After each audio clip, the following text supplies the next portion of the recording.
위탁관리회사에 뺏길 뻔한 아파트 관리비 어떻게 돌려받나?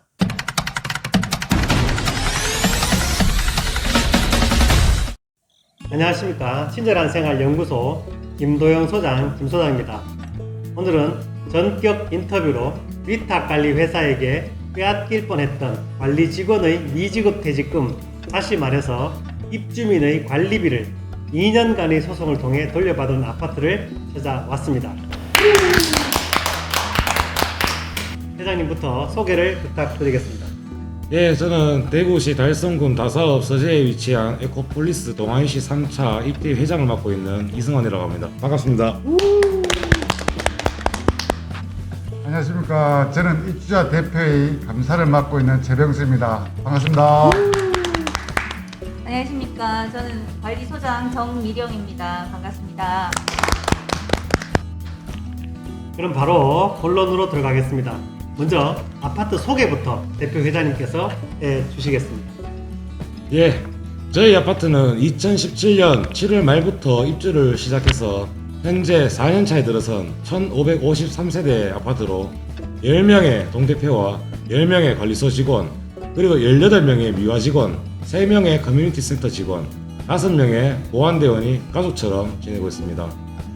우리 단지의 자랑으로는 커뮤니티 센터와 문화센터가 다른 타 아파트에 비해 시설 면이나 운영 면에서나 독보적인데, 오늘은 코로나 때문에 현재 운영이 중단된 상태라서 보여드리지 못한 점 정말 아쉽게 생각합니다.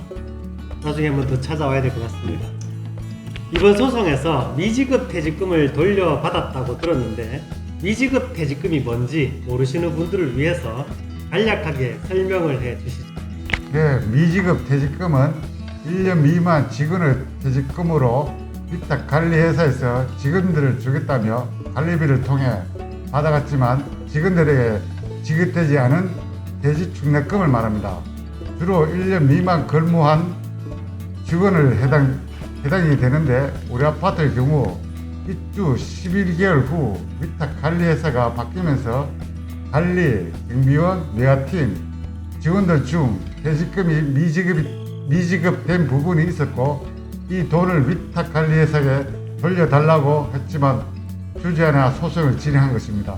그럼 지금도 관리비로 받아간 퇴직급의 충당금이 직원에게도 주민에게도 돌아오지 않고 위탁관리회사의 기타 수입으로 되는 경우가 있을 수 있겠네요. 퇴직급여 충당금을 아파트 통장에서 직접 적립하지 않거나 아니면 위탁사와 위탁계약 당시에 퇴직금 정산한다는 규정이 없는 일부 아파트가 해당될 수 있겠죠. 그럼 이번 소송을 하게 된 계기와 청구 금액은 얼마였죠? 예, 우리 입주민들이 직원들 퇴직금 주라고 맡겨둔 돈인데 그 직원들한테 주지 않았다면 당연히 돌려받아야 되는 게 상식 아니겠습니까? 이건 정말 중요한 얘기였습니다. 예, 위탁사에 돌려달라고 요청을 하니까 도급 계약을 운영하면서 못 돌려준다고 했었습니다. 당시에 법적인 부분을 잘 몰라서 우리 관리에 자문을 많이 받았었습니다. 그때 대표 회의에서는 아무것도 하지 않으면 아무것도 얻을 수가 없다, 예, 그 결단을 내리고 소송을 하게 되었습니다. 소송 청구 금액은 관리실, 경비, 미화 직원 모두 합쳐서 4,394만원 정도였습니다. 소송에서 가장 중요했던 쟁점을 짚어주신다면요. 네, 이번 소송의 가장 중요한 쟁점은 위탁 계약서의 도급 계약 여부로 일체의 조정 및 환급을 요구할 수 없다라고 문구에 명시되어 있었습니다. 그 부분이 가장 논란의 소지가 있었던 것 같은데, 판결문에는 어떻게 결정이 되었나요? 네, 간단하게 설명드리면 아파트 관리, 경비, 청소 어디도 도급 계약의 성격이 없다, 모두 비인 계획이라며 위탁관리회사의 주장을 모두 받아들이지 않았습니다. 계약서에 포기된 문구가 중요한 것이 아니라 실제 관계, 위임이냐 도급이냐가 중요하다는 것입니다.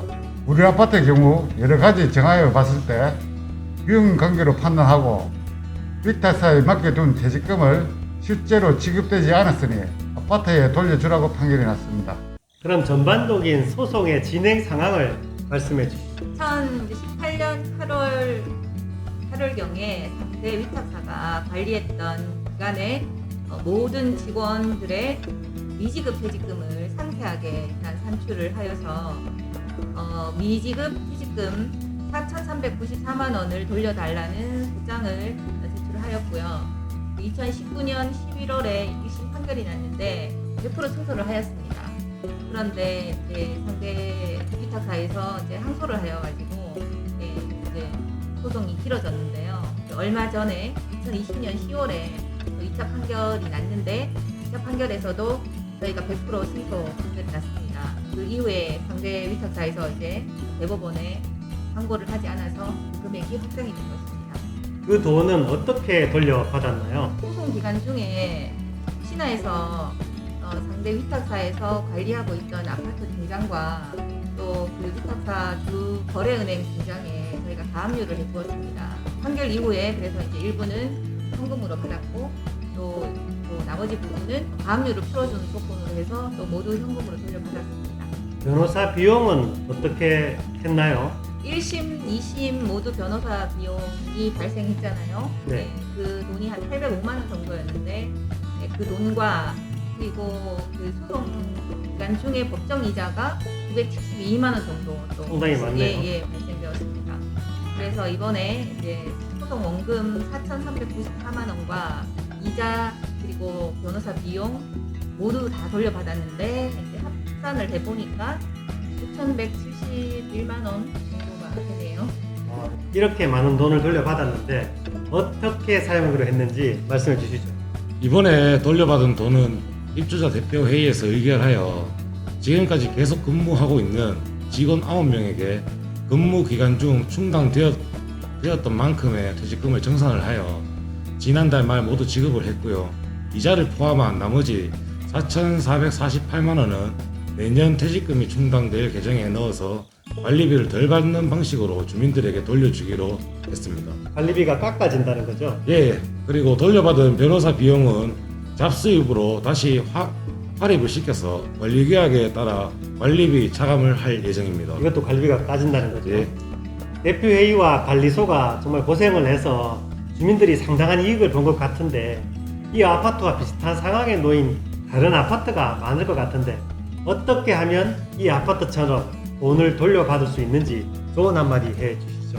안 그래도 우리 아파트처럼 뭐 피해가 많은 아파트가 많지 싶은데 먼저 관리소에서 관리회사로 넘어간 퇴직금 충당금이 얼마인지 그리고 실제로 직원들이 수령한 퇴직금이 얼마인지 정확한 파악이 중요하고 미지급 퇴직금이 있다면 입주자 대표회에서 위탁관리회사로 연락 아닌 내용 증명을 보내시고 네. 돌려주지 않으면 소송을 진행하면 될 것 같습니다. 소송하기 전에 미지급 퇴직금을 돌려받았다는 정보가 있었나요? 대구의 한 아파트가 미지급 퇴직금이 있어서 내용 증명을 보내니까 관리회사에서 합의 보자고 연락이 왔다고 이야기 들었습니다.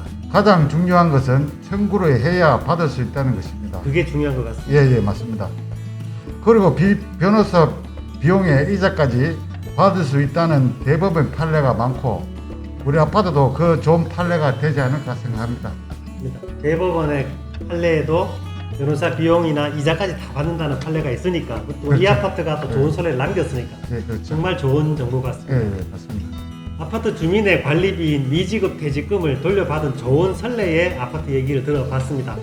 오늘은 좋은 말씀, 돈 되는 정보 들려주셨는데 정말 감사합니다. 혹시 아직 구독과 좋아요 누르지 않으신 분들은 지금 바로 구독과 좋아요 눌러주시는데 절대 돈 들지 않습니다. 다음에도 더 좋은 정보로 찾아오겠습니다. 지금까지 친절한 생활 연구소 김도영 소장, 윤 소장입니다. 감사합니다. 안녕.